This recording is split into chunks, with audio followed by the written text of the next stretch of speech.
Hello everyone, and thank you very much for attending this event, lesson 2 from the Spring Reactive stream. And today we continue our discussion with how to implement our routes in a reactive way, and if time allows us, of course, how to consume some events using a reactive client, which is the web client, reactive client from the Spring suite.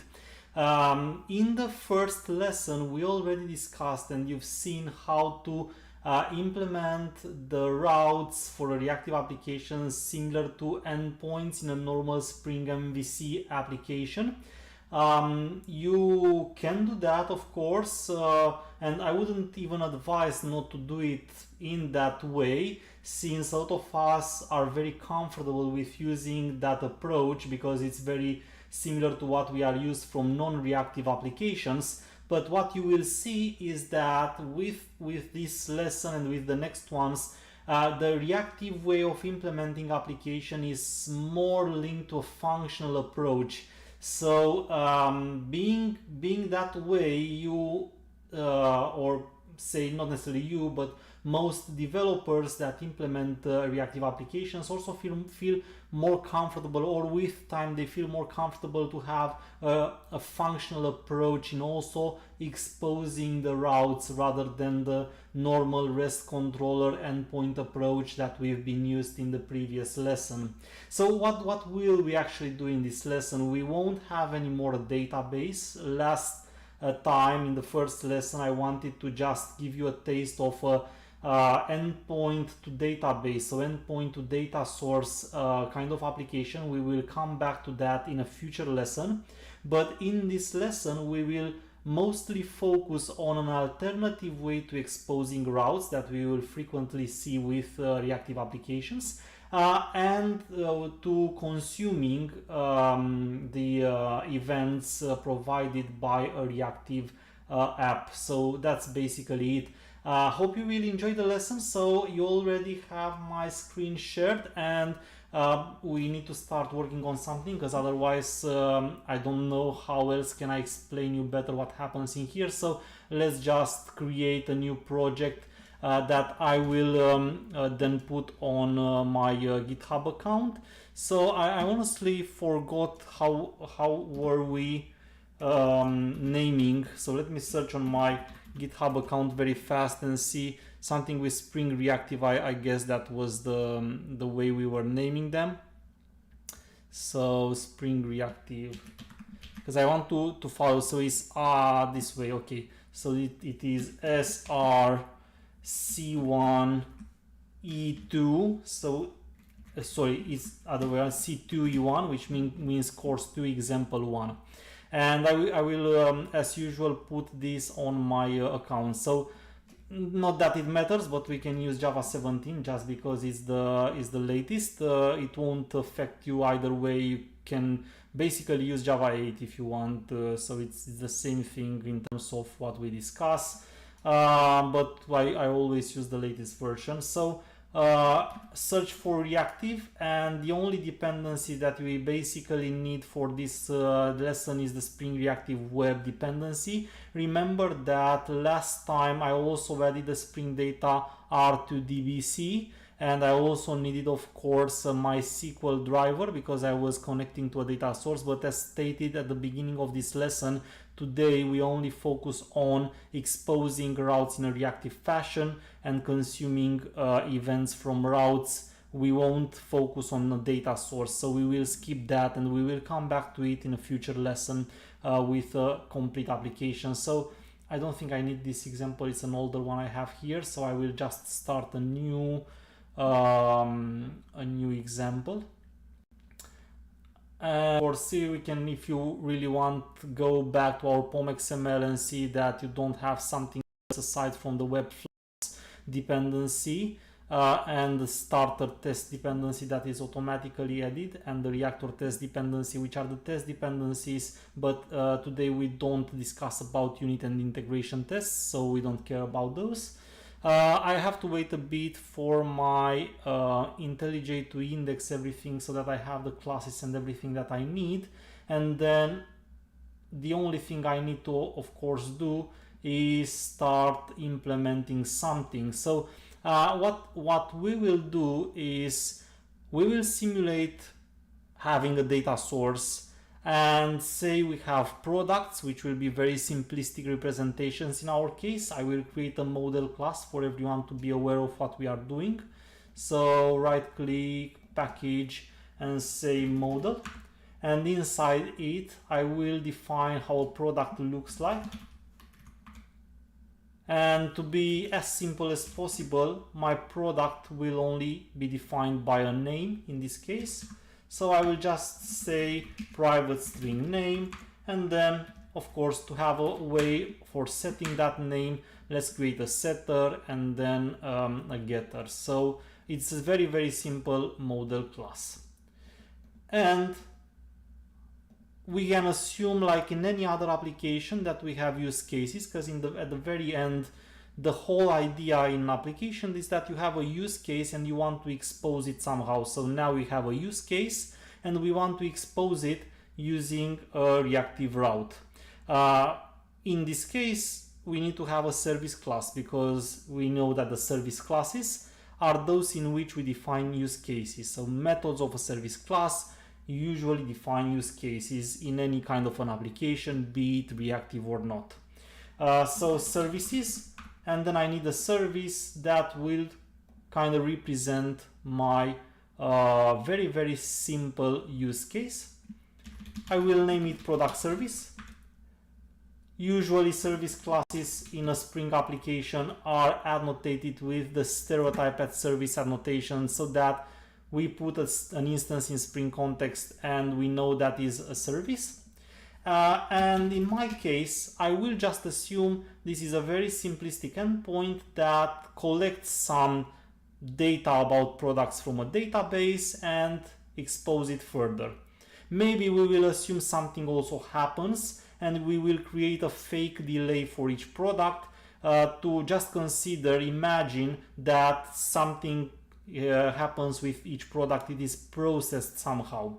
Now you do remember that a stream of multiple values, a stream of multiple events in case of a reactive application is represented by a flux, and the flux is a publisher, and I know we didn't yet discuss about it, but for the moment, same as we did in the first lesson, please do just imagine this is simply a pipe through which events flow. So it is nothing more than just it's just like a list, but instead of being static, you can imagine events flowing through the flux. Of course, it's much more than that, and we will have in the next lessons to detail it. But I would like you first to understand how it's integrated in an application before we go into the way you use it. You use this flux itself in the processing. So that's why for the moment I would like you to focus on everything else aside from the flux or mono or subscriber or whatever classes that are part of the reactor implementation we use, and just imagine this flux as being a pipe of events. And for the moment, that's basically it. So we say get all, and then I will have to create a flux of multiple products. So say flux of products, and I have more ways to define it. I think the easiest would be to simply create it out of a stream. So we will of course learn some things about methods in Flux and in Mono throughout these first lessons, but I won't focus on them. So this is a very simple way to create a Flux out of a stream that can be retrieved out of a list, for example.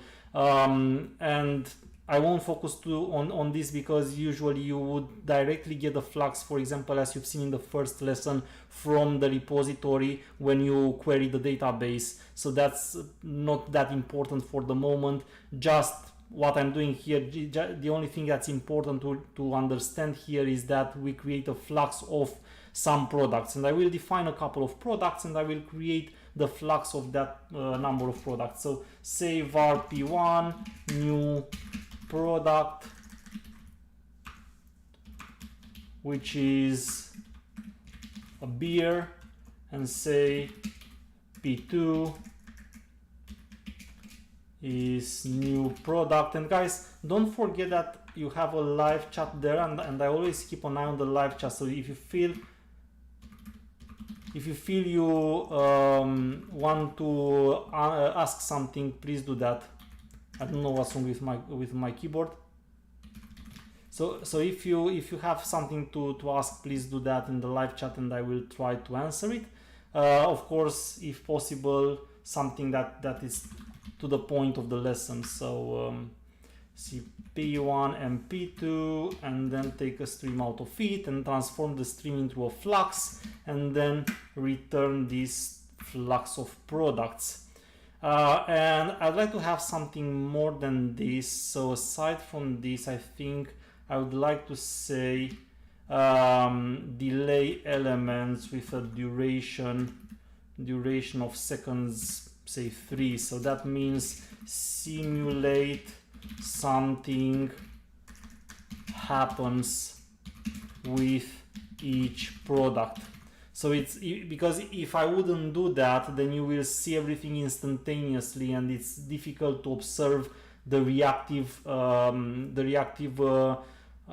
behavior of the application. So what we do to allow us easier observe that this app is indeed reactive, and that the elements are processed one by one and provided one by one to the consumer, I will simply simulate a delay. That's because our application is too simple to allow us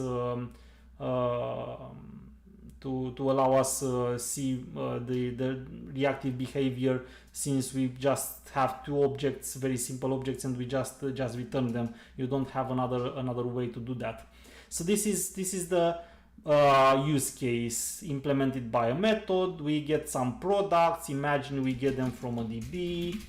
In a real world scenario, you do something with them. Every processing of every product takes 3 seconds, a long time just because it's easier for us to observe, and then we return these products that have to be consumed by a consumer.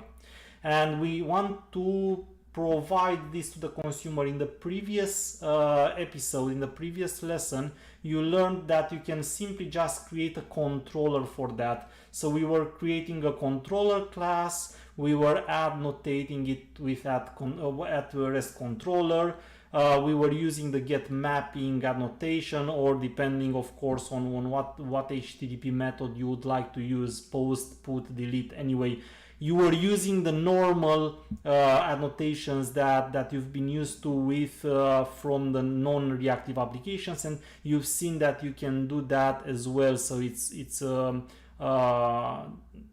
something that's possible to simply reuse the same approach you were using with non-reactive applications.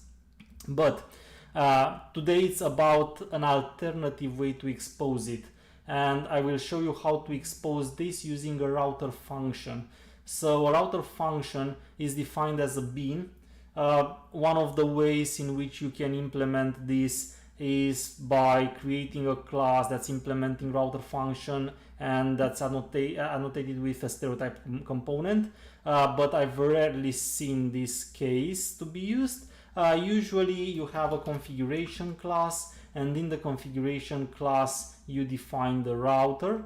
So I can just call it routes config.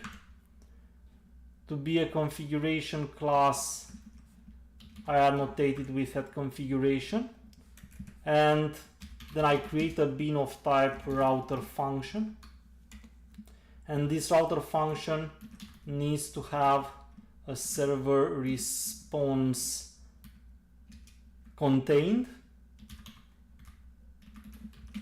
Okay, and then that needs to become a bean in the Spring context. So the idea is that the router function that I will define here will become a bean in the Spring context, and that's how my Spring application will know how to use it, and will use this router function automatically behind the scenes to expose the routes.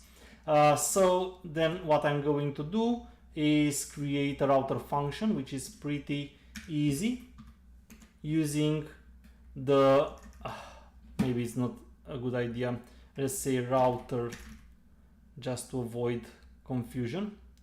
So we will use the route method from the router functions, which for simplicity I will simply import it static, just to not write router functions dot route and so on and so forth. So we simply minimize, and this route will return what we need. What we can do is use multiple routes chaining. So we say again, we can again create another route immediately after this if you have multiple routes, but today we will focus on only one route that will expose the use case we just created here in the product service. So how do we do that? So first thing that we need to do is to make sure that we specify which is the HTTP method, and the HTTP method comes with a path. So in this case it will be products, and I think that should be enough. And then the next thing we need to do is provide it what is called a handler function. So if you go into this specification of the get method, you will see that what we are using basically is the second one with a string and the handler function of a server response, string being the path. If you don't provide a path, it will be route, but you usually provide a path. And then the second thing is what is called through that path in the format of a handler function. So if you go here, you will see that the handler function is basically needing a mono of the response, and it can take a request. So that's what we are going to do here, is try to implement that handler function in this way. So say request, and then we need something that returns a mono of the response in this case. How do we do that? So I will take first an approach that is not the cleanest, I will say. So I will take an approach in which from the route itself I will call directly the server, and then I will teach you that it's better to decouple this handler into a separate class. But I will take this approach because in my experience with many students, if I introduce the handler directly, they kind of tend to lose the focus on how that happens and miss the point. So I'm going to simply consider this is the request, and then what I need to do is I need to get somehow a mono of the response and call the product service method here. Get all in my case is the name of the method. So I'm going to do that using the OK, which means HTTP OK in this case, and I will import this method. Again, I will import this static, but be careful, we are looking for the one from the server response. So when you import it, see there are multiple methods that are called OK, so make sure you import the right one from webflux from the server response class, otherwise of course it won't work. You can see my static imports here in case something is unclear of what I have imported actually. And then what I'm going to do further is I'm going to say, and I want the body, and then the body, as you can see here, is a publisher. Mono and Flux are publishers. So in my case, I am already returning a Flux here. So get all should be enough to be called. So what can I do basically here? I can, and why not just inject using a normal injection the product service class. If I chose to declare that field final, then I mandatorily need to use the constructor injection approach. You know that the auto wired annotation can be omitted if you have only one constructor in the class, so I don't need to use that anymore. The only thing that I need to do here is call the get all method, and I think that this one also I hope I'm not wrong, because I'm not really used to this way of writing, but I think it also requires to tell the type of the object inside the publisher. So what's that publisher publishing? When I say what's that publisher, the publisher is what this getAll method returns. So it's the Flux here. Flux is a publisher, and I want to also tell it what will be inside the publisher. What will the publisher publish? What will Flux publish in the end? It will publish products, and that can be easily seen here because the getAll method returns a flux of products. So what I did in this case is I simply said I expose a route that will be triggered when the path products is called using the getHTTP method, and using this path when sending a request to this path with the getHTTP method, then a response with the status OK will be sent back, containing in the body whatever getAll returned, which is a publisher of products. So it's not that difficult after all. And again, what you can do further is add another route, and then another route, and then another route, and you can add as many routes as you need here. So a router function can have multiple routes, and of course, in case you don't want to use a get, you will use post, put, delete, whatever method you need. So it's not necessarily for simplicity here. I'm using get, and I'm creating a very simple route to a method that returns some values, but that should be it. So I think this is the minimal configuration that we need to have indeed a route at a specific path with a specific HTTP method, and that means I should be able to call this route now and prove that it's working. Working means it further calls the product service and it returns the two products, beer and chocolate. So to do that, I definitely need to show you this with a browser. So it was, and start the application first, otherwise I wouldn't be able to call anything. So let's start the application, and then I will call it again. So while my app is starting, I also have a question. See, hello, how to restrict route to consume specific request and produce specific response. I'm not sure what you mean with that, Emil, so maybe you want to be a bit more clear. What means specific request and produce specific response? When you have this route, what you return is a specific response already, isn't it? So you define what you want here to have in terms of status, headers, body, everything is defined here. So this is, in my perspective, a specific response. I don't see how this can be unspecific. That's all about the response. About the request is this one. So this is the request that you consume. You have all the details, as I will show you further in one example. In terms of error handling, I will show you in one of the next lessons how you do error handling. So I won't focus on error handling now. But I'm not sure again if I correctly understood your question. It's now this is the route will be specifically for this path, specifically for this HTTP method, and then you have the details on the request here, and then this is the response that you produce back. So I'm not sure what specific request and specific response actually mean. So please rephrase if I didn't answer correctly your question.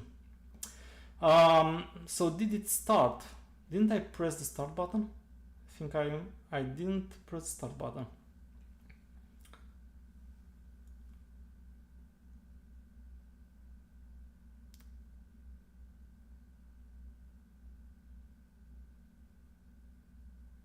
Okay, now it's starting, so it looks to be good. And started port 8080 using, as we discussed in the previous lesson, Netty, which is a reactive implementation. So now we can go here and just say /products. products. And what you see is that we are waiting probably here for 6 seconds, and then the response came back, which might look unusual to you, because you would say, well, I have 2 products in a reactive application. Is this a reactive approach? I would have expected to have the first product and then the second one, first after the first 3 seconds, second after the second, after the other 3 seconds. And that's because if you don't specify the correct content type, then it will act as a normal REST endpoint. So Emil, like request mapping, value products, method get produces. So it's basically, again, I still don't understand what you mean, because this is exactly what I'm doing here. So this is exactly as request mapping, but the value product is what you put here, get is what you put here, and then of course what you said there is produces, which was exactly what I was going to do now, because what you've seen here is that if you don't write the produces, you will get everything at the end, which is fine, is not necessarily bad. You might want that. So you might want to have the response all at once, and it will look like that, like you see here. It will just simply act as a normal endpoint where you got back a list of objects. But to emphasize better the reactive approach, let's put here the content type. So here is where we build the response. Here is where you can put everything. You can put headers on the response, you can put the content type, you can put whatever you need. So in our case, the content type will be text event stream. So let me reorder this a bit to be a bit easier to understand. So what I'm doing here is building a response that will return the status OK. We'll have a specific content type, and because I want this to act as a reactive application providing a stream of events, I will use the media type text event stream, which you can change if you want into something else. By default, as you have seen, is JSON, and you specify whatever you want in the body. And again, you can specify also other things if you'd like here. So for example, the content length, cookies that you want to put on the response, headers that you want to add on the response, and stuff like that, that you were also able to do on a normal endpoint. So maybe that was your question, Emil. I'm not sure about that, but basically here is where you build the response and where you can specify the content type, the headers, cookies, and everything that needs to be on the response. So if that's added now, let's see what's the difference in our application. So what we expect to see now is that instead of getting after 6 seconds both products in the shape of a JSON list, we will get the first product after 3 seconds, the second product after again 3 seconds. So I'm going here and I will call it again, and the difference is 3 seconds first product, another 3 seconds second product, and you see that indeed we changed it to a text event stream, which now probably makes more sense to you because it really looks like a reactive application. So what are the advantages we are going to get by using Spring Reactive Paradigm? Can't we achieve the same thing with normal Java? So no, the advantages that we will get is, as you will see throughout the lessons of this series, that when a specific action is blocked, you will be able to manage that easily in such a way in which you can release a thread to do something else instead of waiting, for example, for an IO call. Another thing that you can do is exactly what I was showing you here. So you have a text event stream, like an event stream in this case, and whenever something is finished in terms of the event on the publisher, it is directly delivered to the client, which will be able to consume it and use it. So imagine exactly this situation. Say you have 10 products, not 2. And for processing a product, it takes 3 seconds. So if you have 10 products and 3 seconds for each product, it means 30 seconds the whole processing. But what if you would be able to simply deliver every value once you have finished processing it? This is exactly what you can do with a reactive paradigm. This is not the only thing you can do with a reactive paradigm, and again, as you will see in the next lessons, using this functional approach of writing, you will writing the logic, you will be able to make your threads more active, releasing them from when they are waiting for a specific call, and allowing them to work on something else, which enhances the performance of your application. Why should we switch to a reactive way? What are the advantages writing the code this way? So that's basically, I hope, what part of it I have already answered. You don't necessarily have to, and mind that the reactive approach is not a silver bullet, which means it doesn't necessarily make sense in all cases. It is more complex to write, and it might not give you any advantage on your application at all. So for example, if you simply need to get everything at once and you don't want and you don't have where to apply this paradigm of getting event by event, then it might not make sense at all. If you don't have situations, as you will see in the next lessons, where you have multiple calls that you can somehow group together to allow threads to work on something else and enhance this way the way your app works, of course it makes no sense using reactive. So I don't want you to figure out of my lessons that the reactive approach is better than the non-reactive approach, because it is not necessarily. It's like almost everything else in software is better if you apply it the specific scenario where it makes sense. So I don't want to tell you that you need to change now to a reactive approach because that one is better. You have to figure out if what you will learn from this stream of lessons really applies and this is best for your case, and if it's not, then don't apply it.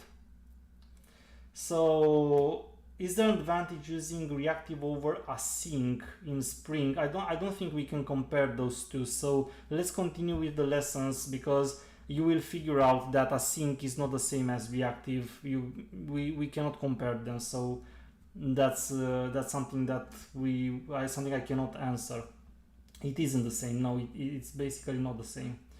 So okay, cool. And now that I hope I answered at least part of the questions, let's go back to our implementation. What I wanted to tell you now, and I see it's already a lot of time passed, we might not get into the consumption of the events, but I really want to tell you to show you something that really makes sense. So I just implemented here the simplest approach possible. I have my use case in a service and I needed a way to expose it. So the only thing I did was writing the routes config. I did inject here the service, and then I used this nice syntax to define a route for a specific path, HTTP method, telling what the response will be back. Well, it's not the cleanest way to do it, and one of the reasons it's not the cleanest way to do it is because you have the management of the response directly here, which will, trust me, become a little bit difficult to read in case you have multiple routes. So now you have one route, but imagine a real application where say reactive microservice where you have maybe 10 routes. So you will have a longer function, and in some cases you need to specify a bit more than just the content type and the body. So having this code here that produces the response in the end out of the publisher is not necessarily clean. It's workable, I proved it, you've seen it working, but it's not necessarily clean. And then you will not very often see people injecting this way the values when you only have one method that needs the fields. again, it's working and you can use it because the configuration class by definition in Spring, it's a bean itself. So when you put a configuration here, it becomes bean in the context. So that's why you can always inject things in a configuration bean. But what you could have done and escape a lot of lines of code already, since this is only used in this method, you could have first of all injected directly there. So that's one of the things that we could have done to make the code simpler. And again, if I'm restarting the application now, we should see no change in the behavior. We can test it to see as no change in the behavior.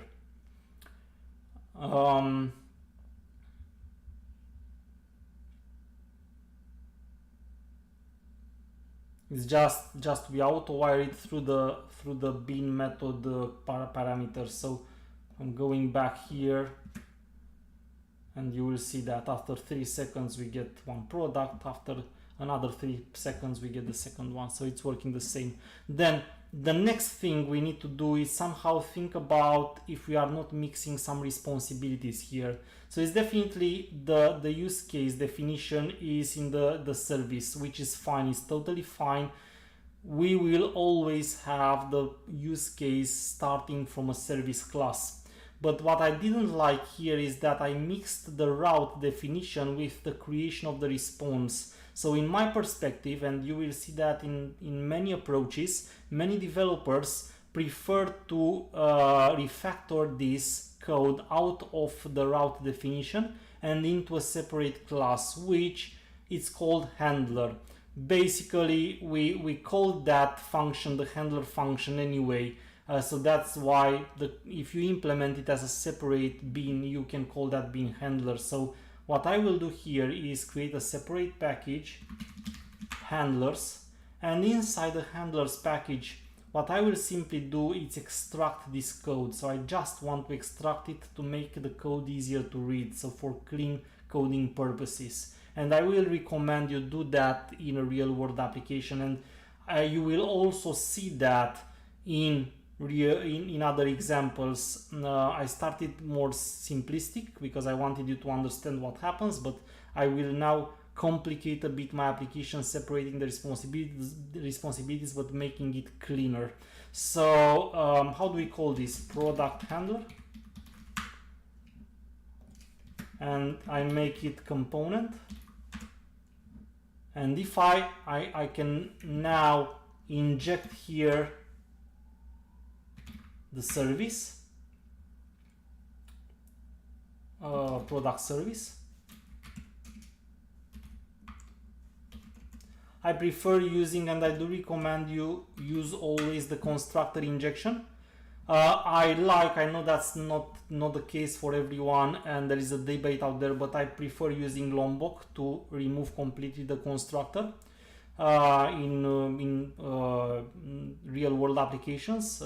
In examples, I usually avoid adding too many dependencies to allow you focus on what's important. And now what I'm doing here is that I want to extract this entire function here into a method. So basically I want to have a method that's taking this request, this request here, and that returns the mono of the server response, but in a separate class. So it's something like public mono of server response.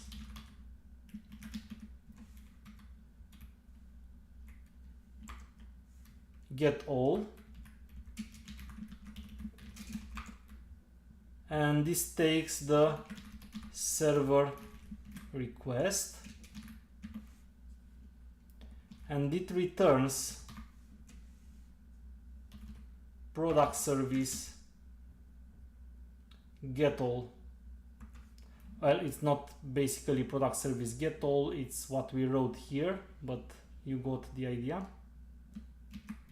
So it's returning OK of product service get all in the body.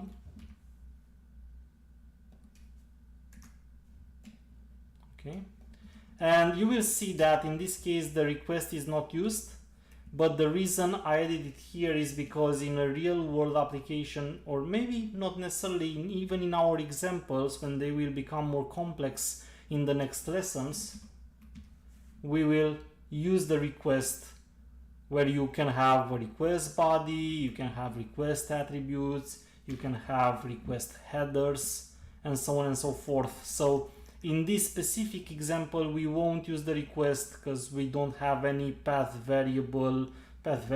You can also see.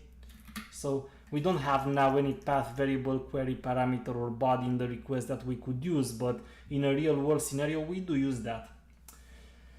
Can we use the controller or component instead of configuration or router config? Yes, Sion, we can do that, and that's the first lesson. So in the first lesson, you will find the approach with REST controller, and in this lesson, I'm presenting now the alternative approach with routers.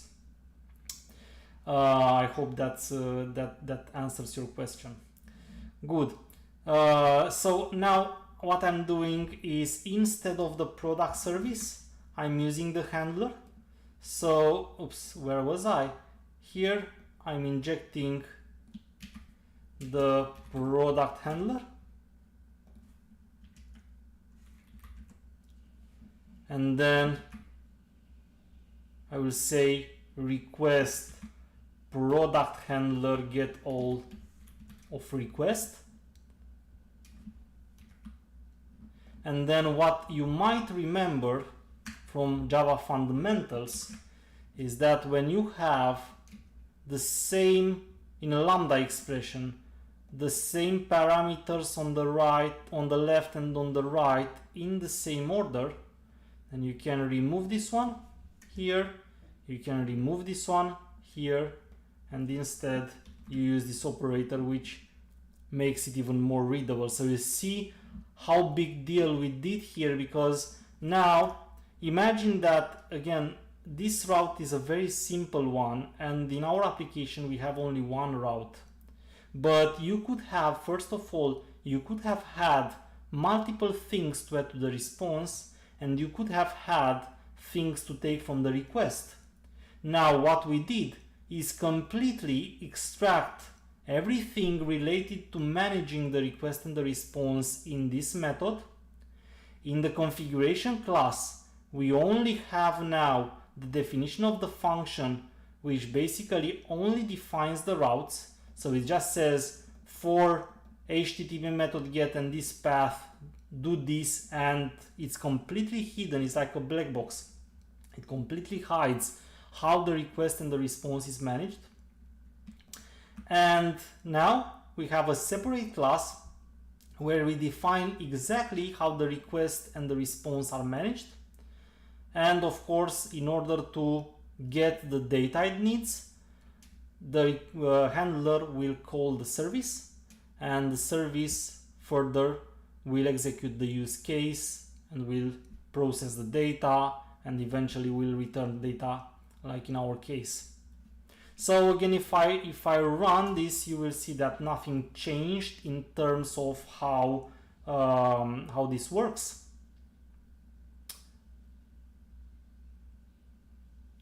But we definitely have a better application in terms of maintainability, because we have an easier way to read the routes. We have a separate class that defines the way the response and request are handled. And of course, we have separated from the very beginning the use case in a service class. Never put the management of the request and the response in the use case. Remember that a use case simply defines something the application does, but remember that something can be exposed in multiple ways. So it doesn't make sense to mix the responsibility of exposing a route or an endpoint with the definition of the use case. The use case should always remain the use case, and everything that uses the use case will be defined in a separate class. It's the same approach that I taught you in a non-reactive application when I was telling you when implementing normal servlet non-reactive endpoints, never never do stuff with the request and the response in the service class. They always should stay in that case as the responsibility of the controller. In this case, we don't have controllers. Again, remember that we could have had in the first lesson, this is the second lesson, in the first lesson we discussed about how to define reactive endpoints using the normal REST controller and request mapping annotations. This is the alternative functional way to do that, but in either case, in the service class, you don't manage the request and the response. In the case of using the approach with the controller, you do that at the controller level. In the case of using route configuration like this way, you do that at the handler level as presented in this case here. So we still have a bit of time. I'm not sure if we tested the last time our application, but I think we can try now to also at least start a discussion on a web client. So let's see if it's still working. 3 seconds, first element, another 3 seconds, second one, so it's still working right. And now let's create a second project, and I will call this project Spring Reactive C2 E2. The second example, using the last version of Java, only need the Spring Reactive Web dependency, and then I will just choose to use a new window. So while this starts and indexes, I have another question. Why would you use the router function instead of the approach with the controller in the first lesson? As I said, generally reactive applications are more functional, so closer to a functional approach. So the routes are again a more functional way of writing the exposing of the routes. Now you can choose to either way using the controller, the REST controller. I wouldn't want to say it's better or worse than using the routes, but it's about what the developer prefers to use. So sometimes you will see the developers prefer to completely use a functional approach with reactive applications since it makes sense and completely decouple from the endpoint approach. Do you use Swagger code to generate control spec from Swagger definition? Do you recommend it? Yes, I do use Swagger in applications, and yes, I would recommend it. I wouldn't say I don't see any problem for why I wouldn't recommend that plugin, that dependency. Okay, let me now tell you what I want to do here. In this example, I would like to consume the route from the first example and expose it through an endpoint. So let's do like this. In this case, I will still need to have a representation of the product. Actually, I will still need to have the same representation of the product, but this time application number 2 will call the route of application number 1. So copy, and then I will say paste first here. And because I want to do that, that also means that I will need to put it on a separate port, so server port 9090, because otherwise I wouldn't be able to open both applications at the same time. And how do you call that method? How do you call that object, that responsibility that calls an endpoint from another application? Well, we usually call it proxy. So let's call it proxy the same way here. I will say product proxy, which should become a component so that I can inject it easily into other classes. And to reactively consume endpoints or routes from a reactive application, we need a reactive client in Spring family of technologies. the reactive client, I would say the reactive client because I don't know if there is another one, I didn't use another one, but the reactive client that I've seen used and I use and I kind of believe is the only is the web client. So what I'm going to do here is I'm going to say web client config. I'll create this configuration class, and in the configuration class what I'm going to do is make sure I have a web client as a bin in the context so that I can inject it easily wherever I want. So I'll say here return web client, and usually you can define a lot of things here. At least I define the URI usually. Oh, sorry, not here, but here.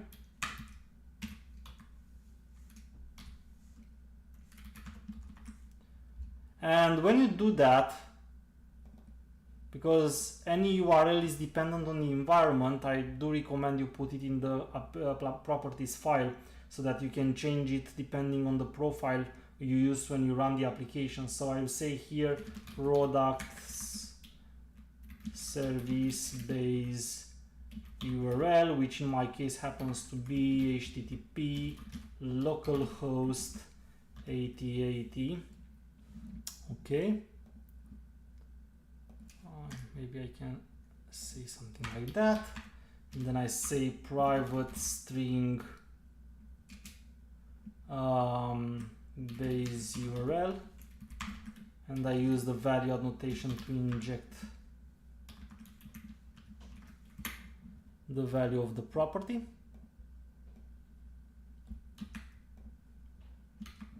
Okay, and then of course I use it here.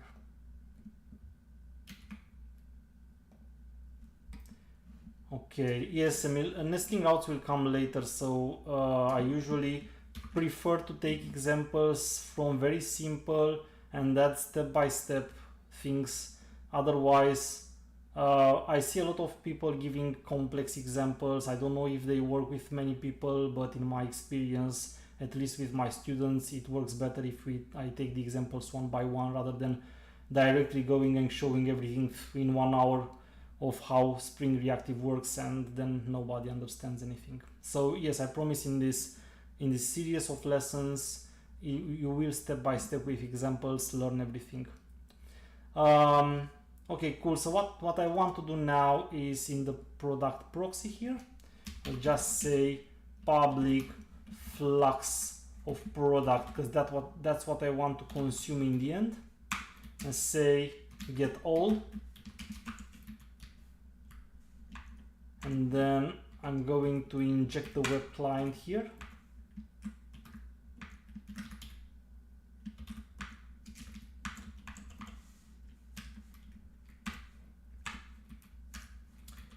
And then I'm going to use it, of course. So I say return web client, and then I get, and then I have to specify what I need. If I correctly remember, the path was products, and it is products. And then I'm going to say get the body, and from the response get it as a flux of products. Okay, cool. So that should be it. This should be the way the proxy will look like. And then now I'm simply just rewriting the same things that you learned throughout this lesson, but in a separate project. So I will create a routes config, and yes, I usually do use different configuration classes to not mix up the responsibilities, and I do recommend you do so with the same. So public router function of server response router, and then I will need a handler, of course, and here I will return a route. I will import the route statically from router functions, and then I say using get, and let's just, for the sake of the example, let's just change the path so that you can see it's a different path, it's a different application. This will become a bin in the context, and now I won't go back doing the same refactoring. I will from the very beginning create separately the service and the handler. So let me create a service class first before continuing with this code here. I'll say product service, which is service, and then public flux of product get all. Oh, sorry, no get mapping here. Okay, inject private final product proxy,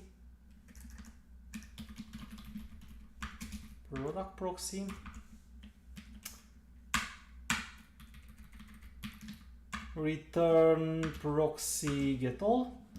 So just for the sake of the example, have a service, because I could have directly created a handler, but let's just make it look like a real world app. And then the handlers package. I will create again product handler, which needs to be a component. And it needs to be a component because of course I will inject it, and I will inject it in here,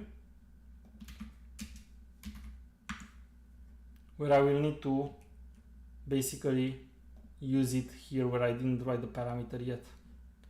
So handler, product handler, and then I say public mono of response server, server response, sorry. Okay, and of course that gets a server request.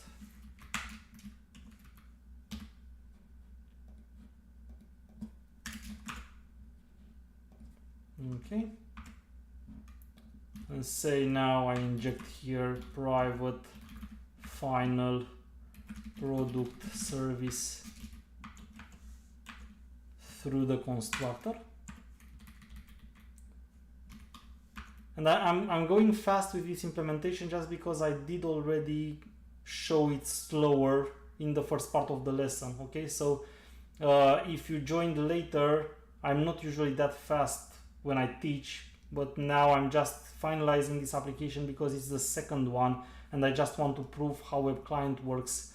So that's why I'm so fast now. But if you watch the lesson from the very beginning, I have explained this step by step in the first application. So that's why I'm fast now. Now saying okay, let's import this. Okay, be careful when you import it to be from the reactive server response class. And then I say with the body product service get all, and we need to specify what's this actually returning.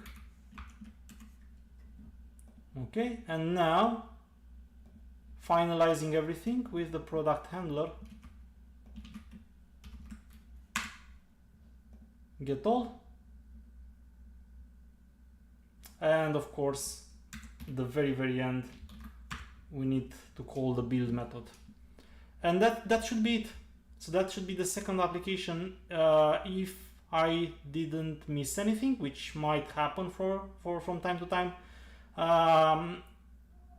this should basically connect to the first application we created at the beginning of this lesson and will return the same thing back. So we will basically, if everything works right, we will see that the events come one by one, which will not happen now because I just realized I forgot to write the content type, but that's good because we will see the difference. So now this one is still working, the first application, it's still returning 3 seconds, and then the second one after other 3 seconds.